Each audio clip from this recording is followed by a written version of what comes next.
Well Bhojpuri से आई बा कि घर नहीं खावा अरे कहे तो करता रे रजऊ खावाना सोवतिनिया संग रंग करता रे रजऊ।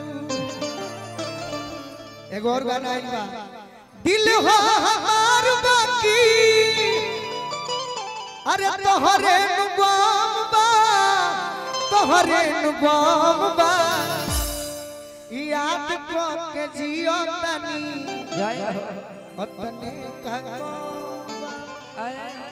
सोहर निकलब यही तरीका के परितोहन के तोजब कइले बास तो कहवा में जोना मेले चाहे करके चटक बना देतनी सोहरे हम कृष्ण जी के भी जन्म हम अपना दिनेश भैया के बबुआ खातिर भी गाती और शिवानी के लड़का खातिर भी गा देते कि सैया के सता के सुतनी अरे खाती भइली चुमा चाटी नु हो ए ललना छाती से हो गो अरे सुतवले रजऊ साटी की अरे कोई खेतवा पाटी नु है छाती सुतवले रजऊ साटी कोई खेतवा पाटी नु कहवा में जन्म रामचंद्र कहवा में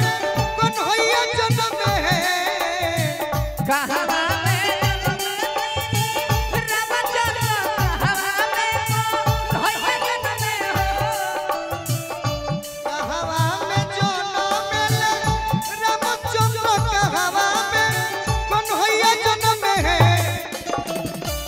ललना कहवा में जन्म गणेश जी तीनों घरवा सोर होला है ललना कहवा में जन्म गणेश तीनों घरवा सोर होला है ललना कहवा में जन्म गणेश जी तीनों घरवा सोर होला है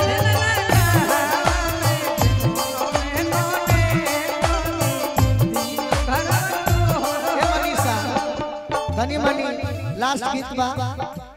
तनी मनी तू नाच दो एक मरिया धई के जाबो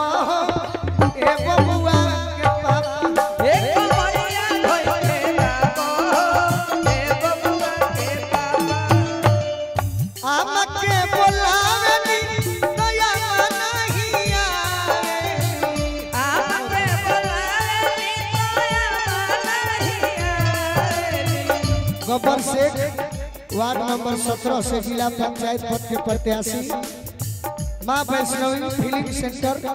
नया पेट्रोल पंप रानीपुर हमके बुलावे दया नहीं आवे अरे मई से नाता तूड़ो ए मुनवा के पापा हे मई से मुनवा के पापा ए ललना कहवा में जन्म गणेश जी तीनों घरवा सोहरा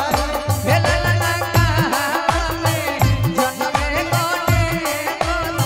तीनों घरवा सोहरा अयोध्या में जन्म श्री रामचंद्र गोकुला में कौन होइया जन्म है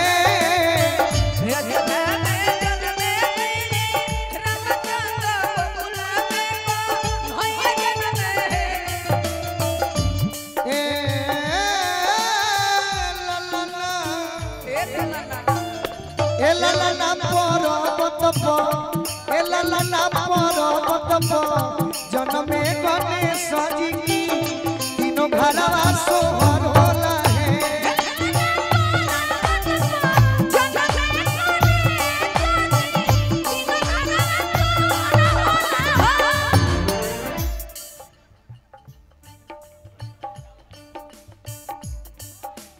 सोनू यादव जी प्रधान वार्ड नंबर 15 से जिला पंचायत पद के प्रत्याशी बनी। सोनू यादव जी वार्ड नंबर 15 से जिला पंचायत के प्रत्याशी बनी। नीलम ITI मनियर बलिया से राजा यादव जी के करा से जन्म श्री रामचंद्र के करा से को नोया जन्म है।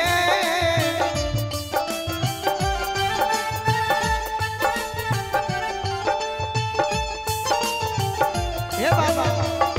अब तू डरमेट में चले का मनीषा के मन